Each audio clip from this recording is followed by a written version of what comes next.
By virtue of one's spiritual commitment, therefore, you open doors, experiential doors, and the progression of experiences that would not have occurred had you not made that commitment.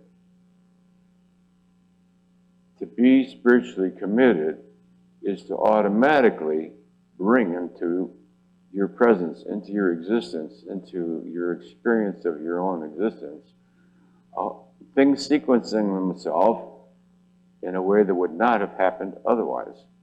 Doors open that wouldn't have opened. You say, I don't know, just I got there, the door opened. I don't know. What is it, a miracle? We call it miracles. But that again is going in the other direction. No, it isn't a miracle. It's what's normal. That's reality for a spiritually committed person. Things should work out. One should uncover new sources of joy. These are all part and parcel. These things are created by the field. Therefore, spiritual commitment pulls into you a field. The field then begins to support you. It's not you. It's not miracles. It's nothing special. It's the automatic consequence of the field. An ocean without salt has different buoyancy than an ocean with salt. All you've done is add tremendous salt, and now you're more buoyant than you were before. So you float higher as a consequence of your spiritual commitment. And of course, you think differently, and you see things differently, because spiritual commitment automatically changes brain function. It changes brain function. It automatically creates an etheric brain.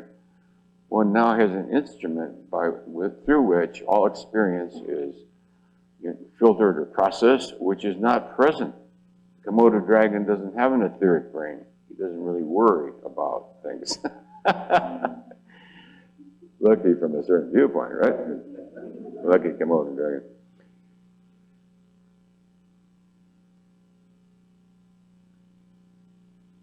So we should appreciate and give reverence to our own spiritual nature, that we have owned it and acknowledged it. And in so doing, we have benefited all of mankind forever. A group like this, by merely owning the reality of your own spiritual power and truth, changes the consciousness of mankind. Changes the consciousness of mankind forever. Just changes the consciousness of all of mankind forever, because you are not disconnected from it, because you are the consciousness of mankind. The infinite field is here present within all of us, and as we move our spiritual commitment to the field itself becomes more powerfully influential in all of us, with each other, because of each and every one of us. Each and every one of us benefits. I benefit by you sitting right there.